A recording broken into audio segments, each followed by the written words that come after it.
ఈ సమయం ఇచ్చిన దైవజనులకు ప్రభునామ వందనాలు చెల్లిస్తున్నాను. మరి ఈ సమయము ప్రత్యేకముగా దేవుని పిలుపును అందుకొని దేవుని రాజ్యానికి ఏగినటువంటి తల్లిగారు భారతీ విజయ్ కుమార్ గారిని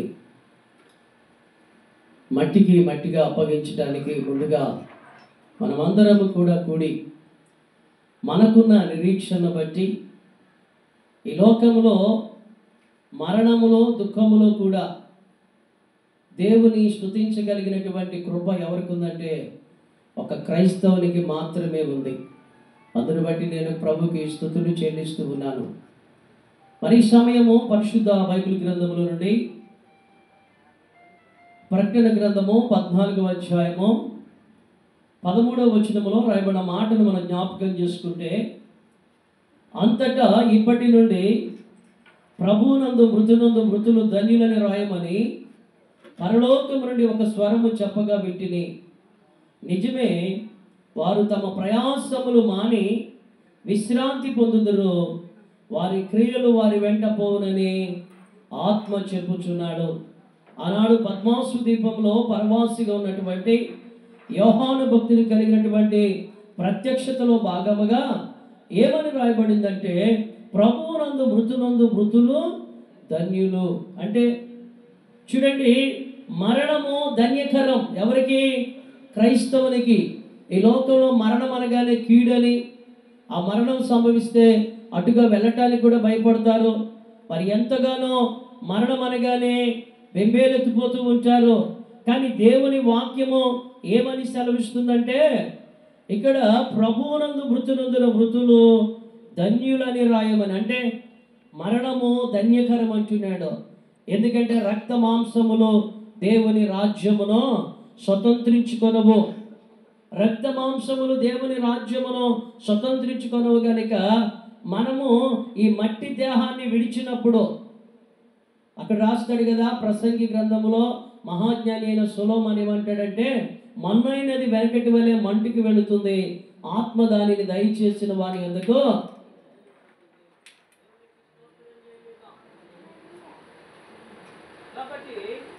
మృతులు ధన్యులు. అంటే క్రైస్తవులకి మరణం అనేది ఒక ప్రమోషన్. ఇంతటి కీర్తన గ్రంథంలో చదివాము, నరులారా తిరిగి రండి అని ఆయన సెలవిస్తున్నాడంట. మనం ఎక్కడి నుండి వచ్చామో మరలా అక్కడికి తిరిగి వెళ్ళాలి. ఆ రాజ్యంలో మరి ఆకలి లేదంట, దప్పిక లేదంట, చీకటి లేదంట, ఎలాంటి పాపము లేదు. అక్కడ పరిశుద్ధత ఉంది, అక్కడ సంతోషం ఉంది, అక్కడ ఆకలి దప్పులు లేవు, నిత్యము స్తుతిగానాలే ఉన్నాయి. కాబట్టి మనము ఎప్పటికైనా మరి అక్కడికి చేరవలసిన వారమే, ఆ పరలోక రాజ్యానికి చేరవలసిన వారమే గనుక మనకంటే ముందుగా మరి తల్లిగారు భారతి గారు మనకంటే ముందుగా ఆ రాజ్యములో ప్రవేశించి ఉన్నారు. కాబట్టి వారి మరణాన్ని బట్టి మనము దుఃఖపడకుండా వారి మరణము ధన్యకరమైనదని ప్రభువును మనము స్తుతించాలి. ఆనాడు యోబు గురించి మనము ఆలోచన చేస్తే, యోబు గ్రంథము 1వ అధ్యాయము 21వ వచనములో యోబు సెలవిస్తున్నటువంటి మాటను మనం జ్ఞాపకం చేసుకుంటే చూడండి, ఆ మాటను మనం చదువుకుందాం. యోబు గ్రంథము 1వ అధ్యాయము 21వ వచనం. నేను నా తల్లి గర్భములో నుండి దిగంబరినై వచ్చితిని, దిగంబరినై అక్కడికి తిరిగి వెళ్ళదను. యెహోవా ఇచ్చెను, యెహోవా తీసుకొని పోయెను, యెహోవా నామమునకు స్తుతి కలుగునుగాక. అంటే కష్టములో అయినా, నష్టములో అయినా, శ్రమలో అయినా, బాధలో అయినా మనం ఏం చేయాలంటే ప్రభుని స్తుతించే వారిగా ఉండాలి, ప్రభుని ఘనపరిచేవారిగా మనం ఉండాలి. యోబు చూడండి, గొప్పవాడుగా ఉన్నాడు. యోబు జీవితంలో దేవుడు అన్నీ ఇచ్చాడు.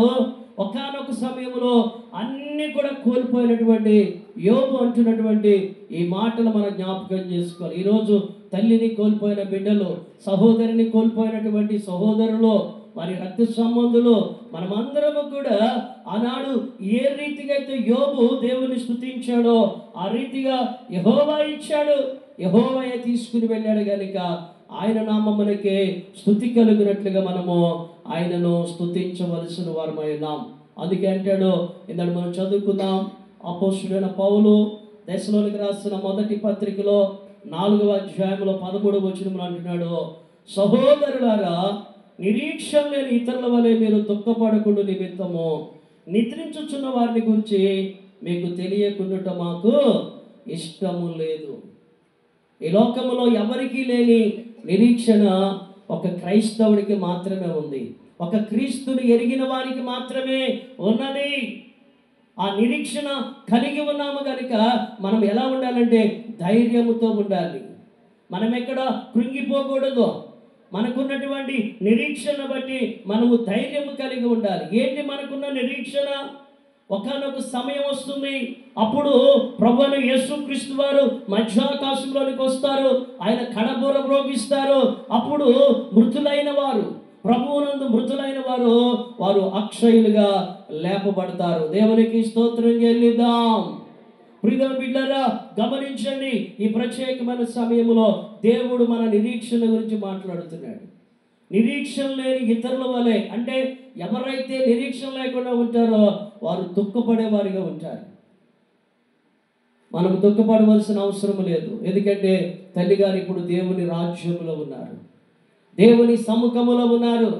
ఆనాడు లాజరు చనిపోయినప్పుడు ప్రియమైన బిడ్డలారా, లాజరును తీసుకువెళ్ళడానికి ఎవరు వచ్చారు?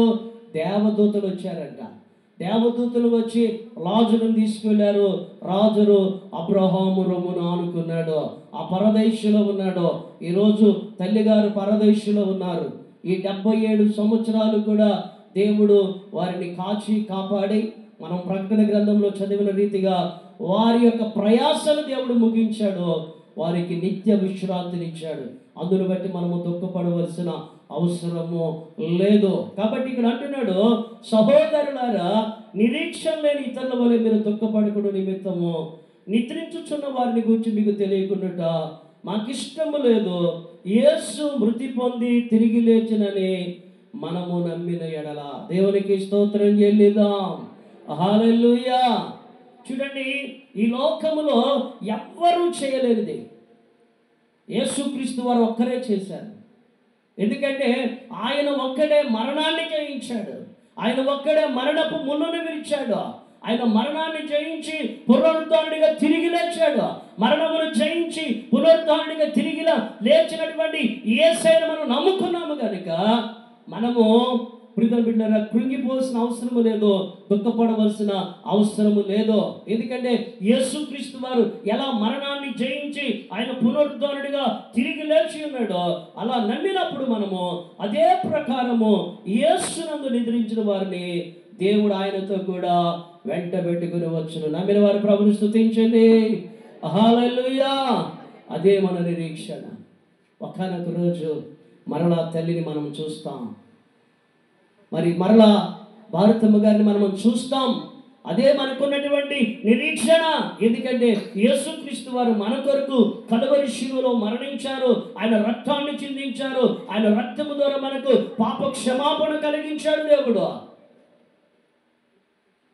అలా మనల్ని విమోచించినటువంటి దేవుని యందు మనం విశ్వాసం ఉంచినప్పుడు ఆయన ఎలా మరణాన్ని జయించి తిరిగి లేచాడో, అలాగే దేవుని బిడ్డలైన వారు ఆయన మధ్యాకాశంలోనికి వచ్చి కడబోర మోగించగానే వారు అక్షయులుగా లేపబడతారు. దేవునికి స్తోత్రం చెల్లిద్దాం. హల్లెలూయా. హల్లెలూయా. అదే చెప్పాడు అక్కడ, మేము ప్రభు మాటను బట్టి మీతో చెప్పినది ఏమనగా, ప్రభు రాకడ వరకు సజీవులమై ఉండు మనం నిలిచిండు, మనము నిద్రించిన వారికంటే ముందుగా ఆయన సన్నిధిని చేరము. ఆర్భాటముతోను ప్రధాన దూత శబ్దముతోను దేవుని బోరతోను పరలోకము నుండి ప్రభు దిగివచ్చును. క్రీస్తు నందుండి మృతులైన వారు మొదట లేతురు. చూసారా, మొదట లేపబడేది ఎవరంటే క్రీస్తు నందుండి మృతులైన వారు. ఆయన నామములో తప్ప ఏ నామములో రక్షణ లేదు. ఆయన నామము అన్ని నామముల కంటే పైనామముగా ఉన్నది. కాబట్టి ఎవరైతే యేసయ్య నామమునందు విశ్వాసం ఉంచి రక్షింపబడతారో, రక్షణ బాప్తీసం పొందుకుంటారో, ఆయనతో మరి నిత్యము ఆయనతో సహవాసం చేస్తారో, అటు వారికి దేవుడు దాన్ని తీస్తున్నాడు. వారు బ్రతికినా విలువగానే ఉంటుంది, వారి మరణము కూడా విలువగా ఉంటుంది. అందుకే అంటాడు కీర్తనకాడు 116వ దావీదు కీర్తన 15వ వచనములో, యెహోవా భక్తుల మరణము ఆయన దృష్టి కంట విలువైనది. దేవుని మరణము దేవుని బిడ్డల మరణము ధన్యకరమైనది. రెండవది విలువైనది. ఎందుకంటే విలువలేని మన కొరకు ఆయన విలువైనటువంటి, అమూల్యమైనటువంటి, నిష్కలంకమైనటువంటి, నిందారహితమైనటువంటి ఆయన పరిశుద్ధమైన రక్తాన్ని మన కొరకు కలువరి శిలువలో కార్చాడు. మన పాపములు కడిగాడు, మనను పాపముల నుండి విడిపించి పరిశుద్ధతలోనికి నడిపించాడు, నీతిమంతులుగా మార్చాడు. అందుని బట్టి దేవునికి స్తుతులు చేయలేదా? ఎంతగా ఆయన స్తుతించినా, ఎంతగా ఆయన గణపరిచిన మనం ఆయన రుణము తీర్చలేం. ఎందుకంటే ఏ మంచి లేని మన కొరకు. అందుకే అంటాడు చూడండి, రోమీయులకు రాసిన పత్రిక 5వ అధ్యాయంలో అంటాడు చూడండి, రోమీయులకు రాసిన పత్రిక 5వ అధ్యాయము 5వ వచనం చదవండి. ఎందుకనగా ఈ నిరీక్షణ మనలను సిగ్గుపరచదు, మనకు అనుగ్రహింపబడిన పరిశుద్ధాత్మ ద్వారా దేవుని ప్రేమ మన హృదయములలో కృమ్మరింపబడి ఉన్నది. ఏలయనగా మనం ఇంకా బలహీనమైండగా క్రీస్తు యుక్త కాలమందు భక్తిహీనుల కొరకు చనిపోయాను. దేవునికి స్తోత్రం చెల్లిద్దాం. హల్లెలూయా. ఆయన యవ్వన రక్తాన్ని మన కొరకు చిందించాడు. చూడండి, 77 సంవత్సరాలు ఈ లోకంలో జీవించి మరి కుమార్తెగా, తల్లిగా, మరి అనేక మంది బిడ్డలకు తల్లిగా మరి జీవించి వారి జీవితంలో మరి చేయవలసిందంతా దేవుడు చేశాడు. వారి జీవిత కాలం అంతా దేవుడు తోడుగా ఉన్నాడు. మరి చక్కని వయసులో దేవుడు పీల్చుకున్నాడు.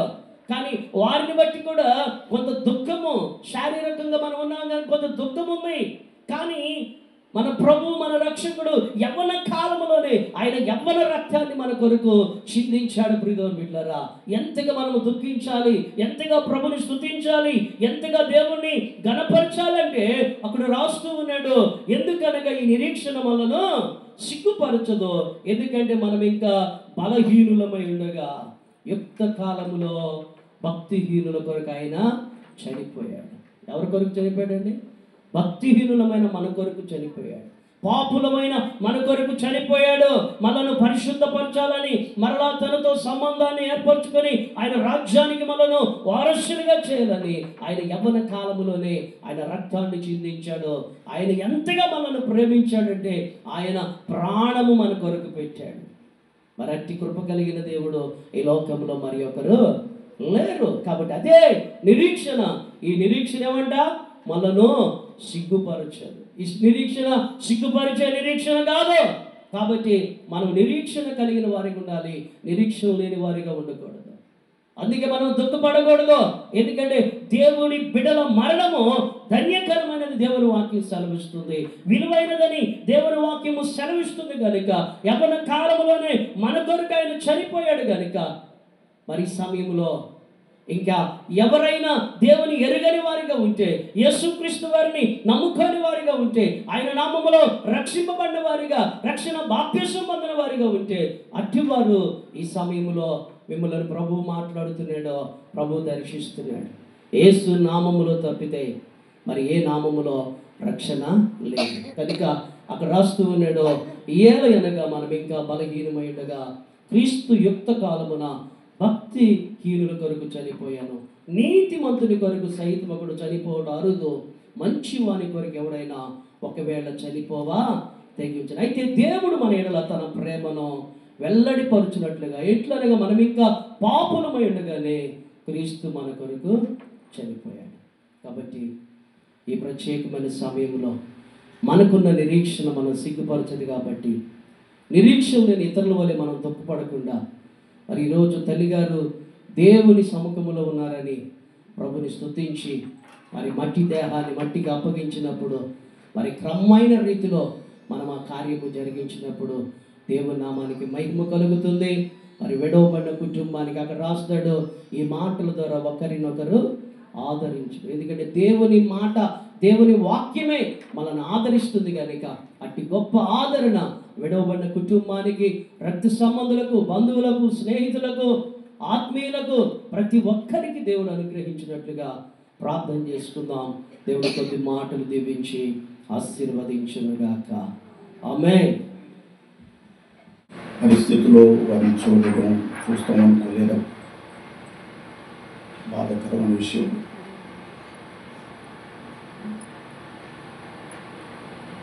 దుఃఖ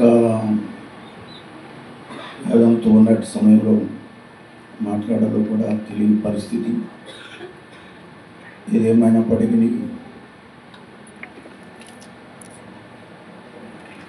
పరిచర్యలో కానీ నాకు తెలిసినంత వరకు సహవాసానికి కానీ అక్క వారు చాలా అండగా ఉండేవి. చాలా అండ. బాబు డానియల్ గారు ఇప్పుడు చిన్న వయసు, చాలా అండగా, మరి నాన్నగారు చాలా తోడుగా అండగా ఉండి పరిచర్యలో అక్క బావగారు చాలా పరిచర్యకు ఆదరణగా నిలిచేవారు. చాలా సౌమ్యురాలు అక్క. మరి అవును, ఏ విధమైనటువంటి గర్వం కానీ అతిశయం కానీ మేమన్నది చూడాల. బాల్యదినాల నుండి కూడా ఏమైనా ఇప్పుడు తాము ఈ లోకాన్ని ఉండటం అనేది విడిపోవడం మరి కుమారుడు కుమార్తె ఇంకా మనవులు మనవరాళ్ళు అందరూ ఉన్నారు. ఏదేమైనప్పటికీ ప్రభు సన్నిధిలో ఉన్నారు. దేవుని వాక్యం మనం చూసుకుంటాం. ఇలా చదవబడిన వాక్యంలో దశలోని పత్రికలు పౌలు రాస్తూ, సహోదరులారా, నిద్రించిన వారి గురించి మీకు తెలియకుండా మాకు ఇష్టం లేదు అంటారు. మనమేమి చనిపోయారంటాం కానీ మరి పరిశుద్ధ గ్రంథం ఆ చనిపోవటాన్ని గురించి ఒక చక్కని సూత్రాన్ని చెప్పింది. నిద్రించిన వారిని గూర్చి అని. నిద్రిస్తున్న వారు తప్పనిసరిగా మేలుకుంటారు. మనందరూ తెలిసిన విషయం. ప్రభు చెప్తున్న మాట, నిద్రించారు వారు నిత్య విశ్రాంతిలో ఉన్నారు. అయితే ఒక సమయం వస్తుంది, ప్రభు చెప్పారు, అక్కడ పొదుగా చెప్పారు, ఆర్భాటముతోను ప్రధాన దూత శబ్దంతో దేవుని కొరతో పరలోకం నుండి ప్రభు వచ్చినప్పుడు అలా ఇదిగో క్రీస్తునందుంది మృతులైన వారు మొదలు నిలుస్తారని. అక్క మరి బాల్యదినాలు ప్రభు తెలుసుకుని ప్రభు ఎదుగుతూ పరిచర్యలో సహకారిగా ఉంటూ పరిచర్య భారం భరిస్తూ మరి దేవుని మీద నిజంగా పరిచర్యకి ఎంతో మనం సహవాసానికి అండగా నిలిచిన పరిస్థితులు ఉన్నాయి. వాటన్నింటిలో మరి దేంతో సహకారిగా ప్రభు వాడబడ్డారు. కాబట్టి నిత్య విశ్రాంతిలో ఉన్నారు. ప్రస్తుతానికి కొంతకాలం శారీరకమైన అస్వస్థతకు గురై బాధపడినప్పటికీ నిత్య విశ్రాంతిలో ఉన్నారు. కానీ ప్రభు వచ్చినప్పుడు తప్పనిసరిగా క్రీస్తునందున మృతులైన వారిని మొదట తీసుకొస్తానని ప్రభు చెప్పారు. తప్పనిసరిగా తిరిగి వస్తారు, ప్రభుతో ఉంటారు. ఒక దినాన్ని మనం అందరం కుటుంబ సభ్యులేంటి మనమందరం కూడా తప్పనిసరిగా అక్కడిని వారిని చూస్తామని గ్రహింపుతో దుఃఖపడటం కంటే వేదన పడటం కంటే కుటుంబానికి ఆదరణ కలిగిన మాట. ఈ మాటల చేత మీరు ఒకరినొకరు ఆదరించుకోండి అని ప్రభు చెప్పారు కనుక మరి ప్రభు ఆ మాటలతో మనం ఆదరించుకుంటూ కుటుంబానికి ఆదరణ దేవుడు అనుగ్రహించలాగున, కుటుంబాన్ని ఇంకా ఉన్నతమైన స్థానంలో ఉంచలాగున ప్రార్థన చేసుకుందాం. చిన్న ప్రార్థన చేస్తాను, ఎందుకంటే ఎక్కువ మాట్లాడే పరిస్థితి. ప్రార్థన చేద్దాం. సర్వశక్తిమంతుడు అయిన మా ప్రియ పరలోక తండ్రి, నీ మహోన్నతమైన ఘనమైన నామాన్ని బట్టి నీకు వందనాలు స్తోత్రాలు చెల్లిస్తున్నాం. ఇది ప్రభా బాల్యదినాల నుండి ప్రభా అక్క బావంటూ పెరిగాము నాయన. ఎన్నో పరిచర్యలో సహవాసానికి ఎంతో తోడ్పాటుగా సహకారులుగా నిలిచిన కుటుంబం ప్రభు వారిని ప్రేమించి కుమారుని 2 కుమార్తెలు ఇచ్చావు. మరి దేవా ఇదిగో తండ్రి, ఇదిగో పెద్ద కుమార్తెలు పాపమ్మ లోకాన్ని విడిచి సరిగి ఉన్నారు. మళ్ళా అక్కగారు కూడా ప్రభు మనకు కొంతకాలంలో కొంత బలహీనతకు గురైనప్పటికీ మళ్ళా నీ పిలుపునందుకొని నిత్య విశ్రాంతిలో నువ్వు పిలుచుకున్నది కానీ స్తుతించాను. ఆయన నిద్రిస్తున్నారు, వారు తప్పనిసరిగా మేలుకుంటారు. ఆర్భాటంతో ప్రధానంతో శబ్దంతో వచ్చినప్పుడు క్రీస్తునందు మృతులైన వారిని వెంటబెట్టుకు వస్తానన్నావు. ఈ వాగ్దానాన్ని బట్టి మేము ధైర్యపూర్ణమైన తెచ్చుకుంటున్నాం. కుటుంబానికి ధైర్యం, నిబ్బరం దయచేయండి, ఈ కృపను ప్రవహించండి, సహాయం చేయండి, ఈ సన్ని తోడుగుంచండి. ఇలాంటి బాబుని ఆయన ఇచ్చిన కుమారుని, కోడలు గారిని బలపరచండి, కుమార్తె నీళ్ళమని కుటుంబాన్ని, భక్తుని బలపరచండి. బంధుమిత్రులు, రక్త సంబంధులందరూ మీరు బలపరిచి, మీరు ఆదరించి, ఈ గొప్ప కార్యం మీరు జరిగించి నడిపించి మహిమ ఘనత ప్రభావాలు పొందమని ఈ యొక్క అంత్యయాత్రలో నువ్వు తోడైంది ఆదరించి అన్ని విధాలు కృప దయచేయమని యేసుక్రీస్తునామమున ప్రార్థిస్తున్నాము తండ్రి. ఆమేన్. దేవుని సేవకు వందనాలు తెలియజేస్తున్నాం. ఈ సమయంలో ఒక పాట పాడదాం. నీ మహిమ చూసేటి మధుర క్షణం, మజిలీలు దాటే మనోబలం, నీ మహిమ చూసేటి మధుర క్షణం.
పాపమునెదిరించే శక్తిని నాకివ్వు, పరులను ప్రేమించే మనసే నాకివ్వు.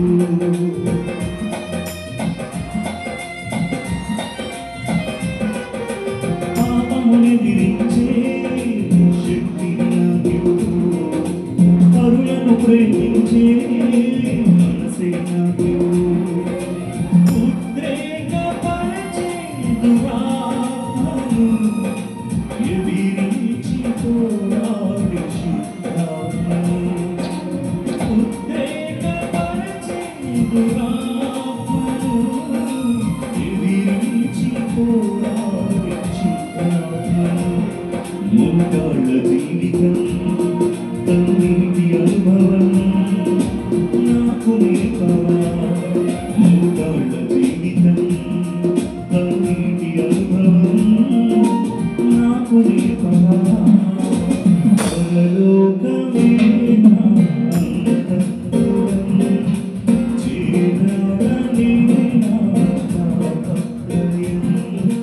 పరలోకమే నా అంతఃపురం, చేరాలని నా తాపత్రయం.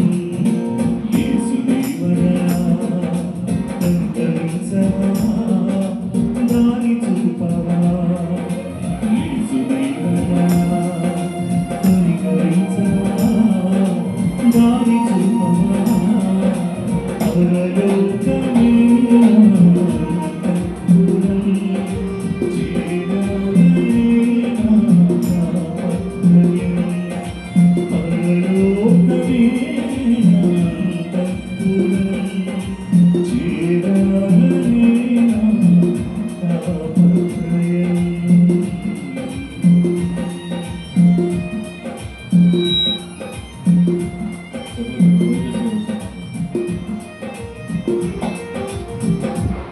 కలిగిన మా తండ్రి, మీ ఘనమైన శ్రేష్టమైన నామమును బట్టి నీకే స్తుతులు స్తుతులు స్తోత్రాలు చెల్లిస్తున్నాము నాయన.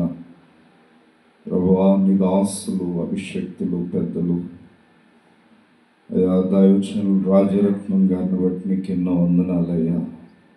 వారికి మీరు ఇచ్చిన శ్రేష్టమైన సంతానమును బట్టి నాయన, ఈ దినమందు మేమంతా ఇక్కడ కూడి నిన్ను స్తుతిస్తూ ఉన్నాము దేవా. నీకే స్తోత్రాలు ప్రభువా.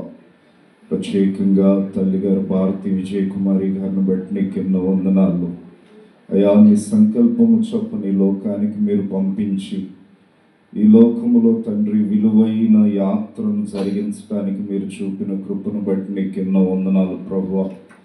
అయ్యా తల్లిగారు నాయన, ఈ లోకములో బ్రతికినన్ని దినాలు కూడా నీకు ఇష్టలుగా ప్రభువా, ప్రత్యేకంగా నిన్ను ప్రేమిస్తూ నీలో రక్షించబడి ఈ దినమందు నాయన నీ దాసులు చెప్పినట్లుగానే ప్రభువా ఒక నిరీక్షణ కలిగి దేవా ఈ యాత్రను ముగించి ఉన్నారు దేవా. నీకే స్తోత్రాలు.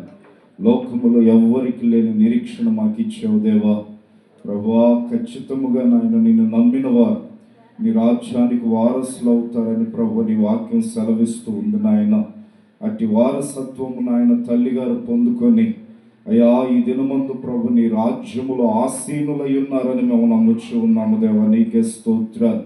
ఈ లోకములో కంటే నాయన నీ యొద్ద ప్రభువా నాయన ఈ లోకములు ఎక్కడ చూడని భాగ్యము, ధన్యత, సంతోషము, సమాధానము నాయన తల్లిగారు కలిగి ఉన్నారని మేము నమ్ముచూ ఉన్నాము దేవా. ఇదిగో తండ్రి, వారు తమ ప్రయాసములు మాని విశ్రాంతి పొందటానికి వచ్చి ఉన్నారని నువ్వు చెప్పినట్లుగా దేవా నాయన తల్లిగారు లోకయాత్ర ముగించుకొని నాయన నీ యొద్దకు విశ్రాంతి పొందటానికి వచ్చి ఉన్నారని ఈ దినము నాయన నీ కుడి పార్శ్వమందు కూర్చొని ఇదిగో దేవదూతల సమూహముతో కలిసి నిన్ను గణపరుస్తూ ఉన్నారని మేము నమ్ముచూ ఉన్నాము నాయన. ఇదిగో ప్రభువా, ఇక్కడున్న కుటుంబములన్నిటిని బట్టి నీకే స్తోత్రాలు. ప్రతి ఒక్కరికి ఆదరణ ఇవ్వండి. ప్రత్యేకంగా మాకు కూడా ఒక నూతన నిరీక్షణ ప్రభువా మీరు మాలో కలుగు చేయండి. ఇంతవరకు మాతో ఉన్నవాడా ముందున్న ప్రభు ఈ భూస్థాపిత కార్యక్రమం అంతట్లో కూడా తోడై ఉండమని యేసు నామములో ప్రార్థనలు అడిగి పొందుకొని ఉన్నాము తండ్రి. ఆమేన్. ఆశీర్వాదం.